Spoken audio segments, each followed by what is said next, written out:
तो चलिए स्टार्ट करते हैं आज का एपिसोड। तो आज के एपिसोड की शुरुआत में दिखाया जाएगा जहाँ पर रोशनी अरमान को स्टोरी सुना रही होती है स्टडी रूम में बैठकर। और फिर उस स्टोरी में वो पढ़ती है कि जो पहली अयाना थी वो जब सिफरित राजकुमार से मिली थी तो वो भी हमेशा उन दोनों का झगड़ा होता था। तो रोशनी जो है वो बुक बंद कर देती है और उस मिरर की तरफ देखती है जो मिरर में अमन को वो देख पाती है। और फिर कहती कि एक बात तो सही है कि कुछ चीज़ें कभी नहीं बदलती। और अरमान से कहती है कि अरमान तुम हमेशा एक बात याद रखना कि जीन जो है ना वो कभी नहीं बदलते, इसलिए तुम है ना हमेशा अपनी अम्मी के जैसा अयाना ही बनना, जीन नहीं बनना। और फिर कहती है तुम्हें पता है मुझे एक सीक्रेट बताना है।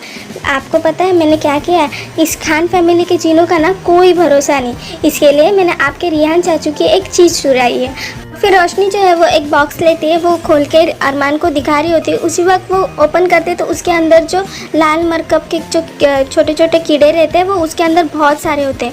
वो देखकर रोशनी काफ़ी डर जाती है और उसके अंदर रियान की छड़ी रहती है। उसी वक्त दिखाया जाता है रोशनी वो बक्सा जो है वो फेंक देती है और अरमान को अपने गले लगा लेती है।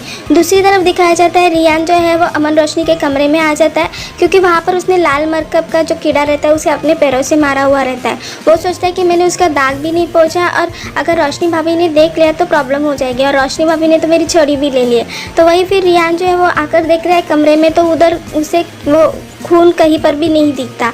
वो थोड़ा शॉक हो जाता है और वो सोचता है कि कहीं रोशनी भाभी को तो नहीं पता चला। उसी वक्त दिखाया जाता है कमरे में रोशनी और अमन की जो तस्वीर रहती है उस पर नज़र जाती है रियान के। और फिर रियान जो है वो देख लेता है कि रोशनी की जो तस्वीर है वो पूरी तरह से ख़राब हो चुकी होती है। वो देखकर रियान जो है वो काफ़ी शॉक हो जाता है। दूसरी तरफ दिखाया जाता है रोशनी जो है वो ताबीजी के घर पर आ जाती है। फिर ताबीजी के नाम से बहुत ज़ोरों ज़ोर से चिल्लाना स्टार्ट करती है। उसी वक्त ताबीजी वहाँ पर आ जाती है और फिर उसे पूछती कि क्या हुआ, इतना ज़ोरों ज़ोर से चिल्ला क्यों रही हो। फिर रोशनी कहती है कि जैसे कि आप कुछ जानती ही नहीं हो, आपने मुझसे खून का वादा किया था और आपने मुझसे कहा था सुनहरे चांद सूरज की रात के पहले आप मुझे या मेरी फैमिली को कोई भी नुकसान या कोई भी तकलीफ नहीं देंगे, ना ही परेशान करेंगे, लेकिन आपने वादा खिलाफी की है। उसी वक्त ताबीजी कहती है कि मैंने क्या किया है। रोशनी कहती है कि बनिए मत, आपने हम पे वार किया है। तो उसी वक्त ताबीजी कहती है कि वार मैंने नहीं किया था, वार तुम्हारे शौहर ने किया था मेरे ऊपर। रोशनी कहती कि जानती हूँ उसकी वजह से मेरी जान खतरे में पड़ गई और खान बाबा आईने की दुनिया में फंस चुके हैं, सब बराबर हो चुका है, फिर आप अभी रिहान के पीछे क्यों पड़े हैं। तो ताबीजी कहती है रिहान के पीछे है मैं, क्या कह रही हो तुम। तो रोशनी कहते हैं जी यस, आपने लाल मरकब भेजे वो भी रिहान के लिए, क्योंकि मैंने खुद देखा था वो रिहान की वॉन को खाने वाले थे।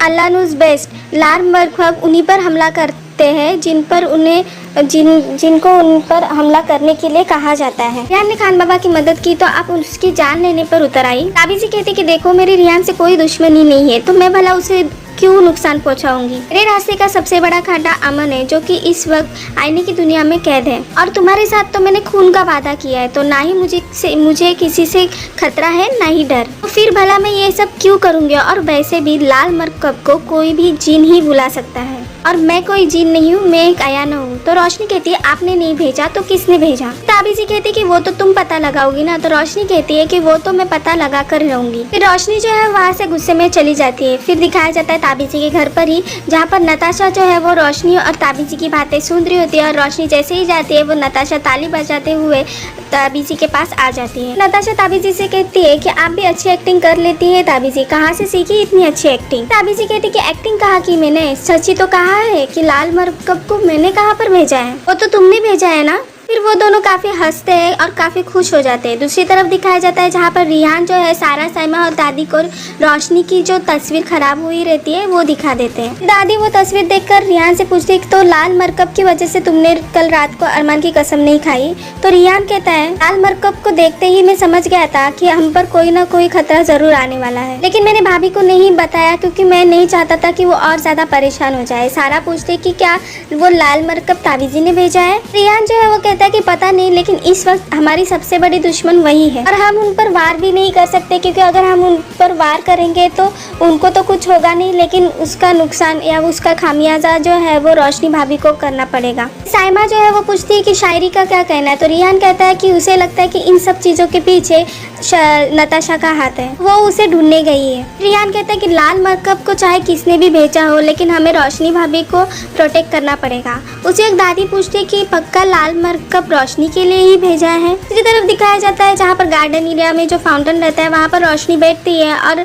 बेबी से बात कर रही होती है और अपनी फूफी से कहती है, फूफी जो है वो रोशनी से कहते हैं कि अगर लाल मरकब ताबीजी ने नहीं भेजा तो किसने भेजा? रोशनी कहती कि पता नहीं, लेकिन मुझे भी ना ताबीजी पे ही शक है। भी पूछती है फिर अब क्या करें? तो रोशनी कहती है कि कुछ नहीं, अल्लाह नूज़ बेस। मैंने खान, रियान, शायरी और अमन से खान बाबा से तीनों से भी मैंने कहा है कि कुछ भी नहीं करने के लिए, और अगर फिर मैं कुछ करूँगी तो ये तो गलत होगा ना। दूसरी तरफ रियान जो है वो सबको कहता है कि जो कुछ भी होगा वो रोशनी भाभी से छुपा कर ही करना पड़ेगा। दूसरी तरफ दिखाया जाता है जहाँ पर ताबीजी नताशा से कहते हैं कि अब रोशनी और रियान लाल मरकब को ख़त्म करने की तैयारी में लगेंगे, वो भी एक दूसरे से छुपा कर। ये लोग भी ना बड़े बड़े वादे करते हैं, लेकिन इनके वादे भी टूटते हैं उतनी ही आसानी से। वो लोग एक दूसरे को बचाने की कोशिश करेंगे और उन्हें पता ही नहीं है कि हमारे निशाने पर कौन है। फिर नताशा जो है वो कहती है कि लेकिन लाल मरकब को अच्छे से पता है कि उसे किसका शिकार करना है।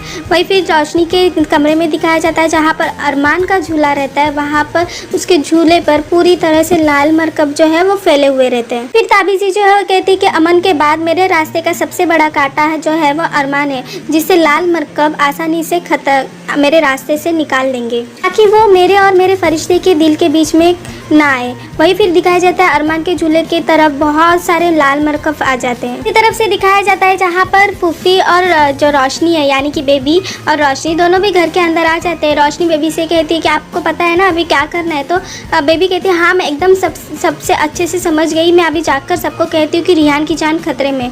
तो रोशनी जो है वो बेबी को रोकती है और कहती है कि फूफी कहती है कि बताना नहीं, ये छुपाना है। तो फूफी कहती है अरे हाँ मैं बताऊंगी नहीं, छुपाऊंगी। बेबी पूछती है कि लेकिन किससे छुपाना है? तो रोशनी जो है वो कहती है कि फूफी सबसे, किसी को कुछ नहीं कहना है, हमें सबसे छुपाना है। तो बेबी जो है वो कहती है कि ठीक है मैं सबसे छुपाऊंगी। रोशनी जो है वो कहती है कि क्योंकि हमें नहीं पता कि लाल मरकब जो है वो किस मकसद से आए और उन्हें किसने भेजा है, लेकिन हमें इतना ज़रूर पता है कि वो रियान के लिए बहुत खतरनाक हो सकते हैं। तो हमें कुछ भी करके जल्द से जल्द उन लाल मरकब को ख़त्म करना पड़ेगा। और बेबी की नज़र घर के अंदर खंबे पे चली जाती है जहाँ पर पूरे खंबे को लाल मरकब लगे हुए रहते हैं। रोशनी को दिखाती है, रोशनी डर जाती है। रोशनी कहती है कि अल्लाह नूज़ बेस्ट, हमें इन्हें जल्द से जल्द खत्म करना पड़ेगा। दूसरी तरफ रियान जो है वो दादी से और सारा समय से कहता है कि जब तक अमन भाई उस आईने की दुनिया से बाहर नहीं आते तब तक हमें रोशनी भाभी को प्रोटेक्ट करना पड़ेगा और उन्हें प्रोटेक्ट करने के लिए हम कुछ भी करने के लिए तैयार रहेंगे। एक दादी कहती है कि हाँ रियान। उसी वक्त दिखाया जाता है साइमा जो है वो दादी से पूछती है कि दादी ये आवाज़ कैसी है? फिर दिखाया जाता है कि वो लोग ज़मीन के ऊपर देखते हैं, अलमारी के ऊपर देखते हैं, सारे तरफ वहाँ पर भी लाल मरकब होते हैं। और दादी कहती है कि रियान हमें इन्हें ख़त्म करना पड़ेगा,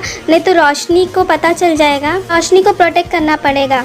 उसी वक्त रियान कहता है कि कैसे दादी, मेरे पास तो मेरी छड़ी भी नहीं है। दूसरी तरफ रोशनी और बेबी जो है वो लाल मरकब को ख़त्म करने के लिए धुआं छोड़ते हैं जिससे कि वो मर जाएंगे। वही दूसरी तरफ जहाँ पर ये रहती है दादी, सारा, साइमा, रिहान, वो भी जो कमरे में लाल मरकब आए हुए रहते हैं उनको मिटाने की कोशिश कर रहे होते हैं। उसी वक्त रोशनी को रानी मरकब दिख जाती है जिस वजह से रोशनी जो रानी मरकब को मारने की कोशिश करती है। उसी वक्त वहाँ पर रिहान आ जाता है। रिहान काफ़ी खांसता होता है तो रोशनी जो रिहान से पूछती है कि तुम ठीक तो हो ना? रिहान रोशनी से कहते हैं कि मैं ठीक हूँ भाभी, लेकिन ये आपके पास क्या है? रिहान कहते हैं रोशनी कहती है कि वो छिपकली, फूफी ने कहा था कि घर में बहुत सारी छिपकली आ गई, उन्हें भगा दो, वो पता है ना तुम्हें वो कितना डरती है। तो रिहान कहता है रोशनी पूछती है कि तुम क्या कर रहे हो? तो रियान कहता है कि वो मैं घर की पेंटिंग्स देख रहा था। रोशनी कहती है कि पेंटिंग्स तो वहाँ पर है, तो जाके वहाँ पे देख लो।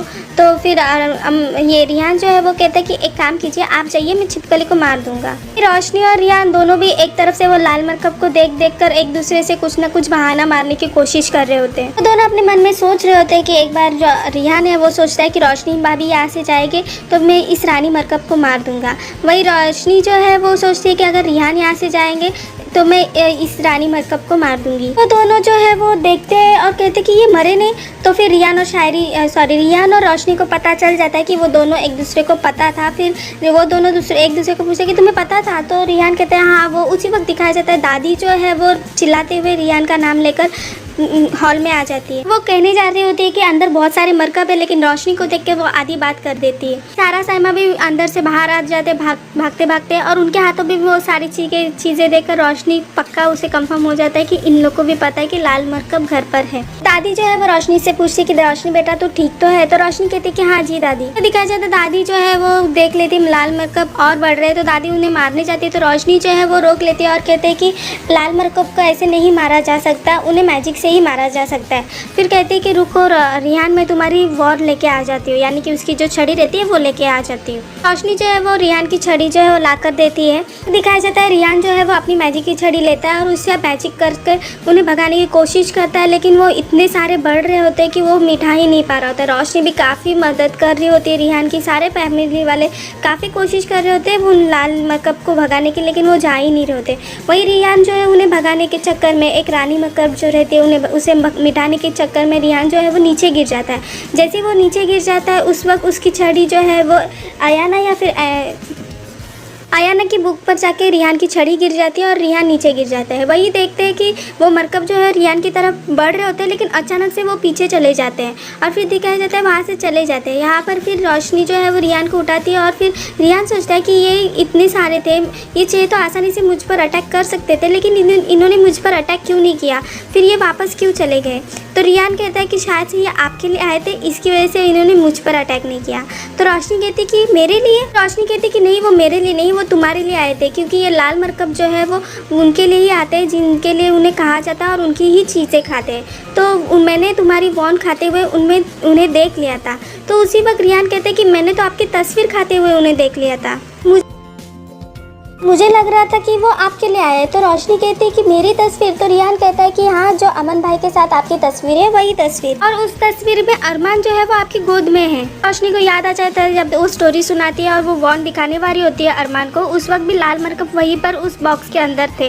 तो रोशनी कहती है कि मेरे उस फोटो में भी अरमान था, और जब मैं तुम्हारी वॉन दिखा रही थी उस बॉक्स में भी उस दिखाने के टाइम पे वहाँ पर अरमान था। रिहान कहता है कि इसका मतलब वो लाल मरकब अरमान के लिए आया है, वो उसी तरफ गए। यहाँ पर रोशनी जो है वो बहुत जोरों से अरमान का नाम चिल्लाते हुए उसके कमरे में भागते हुए जा रही होती है। यहाँ पर सारे जितने हॉल में रहते पूरी फैमिली, वो सारे लोग अरमान के कमरे में आ जाते हैं, जहाँ पर बहुत सारे लाल मरकब जो है वो अरमान को घेरे हुए रहते हैं। अब दिखाया जाता है रिहान जो है वो अपने मैजिक से उन्हें हटाने की कोशिश करता है, लेकिन उसका मैजिक चल ही नहीं पाता, बल्कि उसका मैजिक उल्टा उसके ऊपर हो जाता है और उसे एक बहुत बड़ा झटका लग जाता है।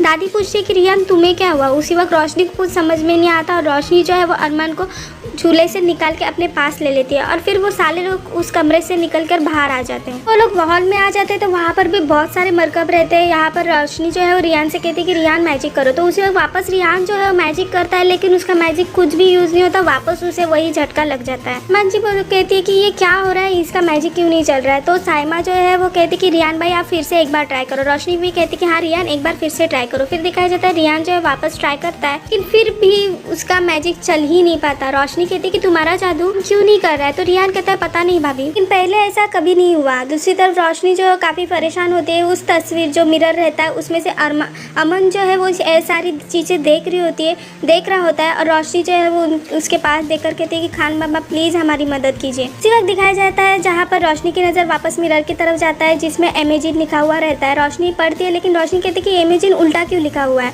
तो रिहान कहता है कि ये इमेजिन मिरर पे लिखा हुआ है, इसी वजह से ये आपको उल्टा दिख रहा है, ये रिफ्लेक्शन है। उसी वक्त रिहान को समझ में आ जाता है और रिहान कहते हैं एक मिनट, जब मैं ये मिरर रिफ्लेक्शन है, इस वजह से मैं मैजिक कर रहा था तो मेरे दुश्मन के ऊपर वार होने के बजाय वो मेरे ऊपर उल्टा हो रहा था। उसी वक्त रोशनी कहती कि हो सकता है इसी वजह से लाल मरकब तुम्हारी वॉन जो है वो लाल मरकब को धक्का देने की बजाय तुम्हें धक्का दे रही है। फिर रोशनी कहती है अगर लाल मरकब को कोई बताया जाए कि किसी पर टारगेट करना है और अगर उन्होंने टारगेट कर लिया तो वो उन्हें उसे ख़त्म करे भी ना जा नहीं सकते। तो अगर मिरर इमेजिन इस टारगेट को रिफ्लेक्ट कर दिया जाए, मतलब अगर तुम्हारा जादू तुम्हारे ऊपर उल्टा पड़ जाता है तो फिर जिन्होंने भेजा हुआ है लाल मरकब को उनके ऊपर भी फिर उसका टारगेट रिफ्लेक्ट हो जाएगा, मतलब उनका टारगेट उल्टा हो जाएगा। दिखाया जाता है रिहान जो है वो इमेजिन की किताब लेकर आ जाता है, उसे ज़मीन पर रख देता है। दिखाया जाता है लाल मरकब उस इमेजिन की किताब के ऊपर से आसानी से जा रहे होते हैं। ये देखकर सारे घर वाले काफ़ी परेशान होते हैं और कहते हैं कि कुछ भी असर नहीं हो रहा है। रोशनी कहती कि ये आइडिया तो काम नहीं किया, आप क्या करें? तो सलमा कहती कि मिरर इमेजिन का जादू शायद इन लाल मरकब के ऊपर काम ना करे। रियान जो है वो अमेजिन की किताब अपने हाथ में ले लेता है। रियान कहता है कि लेकिन मैं समझ गया है कि ये आयरा क्यों काम नहीं कर रहा है, और फिर दिखाया जाता है कि वो देखिए, और फिर दिखाया जाता है वहाँ पर बड़ी जो लाल मरकब रहती है वो देखते हैं। रोशनी कहती है ये तो रानी मरकब है, तो रियान कहता है कि बाकी सब मरकब भी इससे ही पैदा हो रहे हैं। कहती है कि अगर इसे मारे तो काम हो जाएगा। तो रोशनी जो है वो सलमा के पास अरमान को दे देती है। रोशनी रानी मरकब से कहती है कि रानी मरकब अपनी सिपाही को भेजना बंद करो और तुम्हें जो चाहिए वो खुद आकर ले लो। सुनकर लाल मरकब जो है वो रोशनी की तरफ बढ़ रहे होते हैं और आज का एपिसोड यहीं पर खत्म हो जाता है। कल के एपिसोड में दिखाया जाएगा जहाँ पर रोशनी ताबीज़ के पास जाती है और उसे कहती है अगर आपके पास ताकत है तो मेरे पास हिम्मत है, अगर आपके पास अपनी नफरत है तो मेरे पास मोहब्बत है। कुछ भी कर लीजिए, मैं हमेशा आपको माती दूंगी। पहले सुनहरी सूरज की रात का इंतजार आपको था, मुझे भी होगा, क्योंकि वो आपकी ज़िंदगी की आखिरी रात होगी। बात सुनकर ताबी जी को काफ़ी शौक लगता है। तो आने वाला एपिसोड काफ़ी इंटरेस्टिंग है, ज़रूर देखना। वीडियो अच्छा लगा तो लाइक और शेयर ज़रूर करना। Bye friends.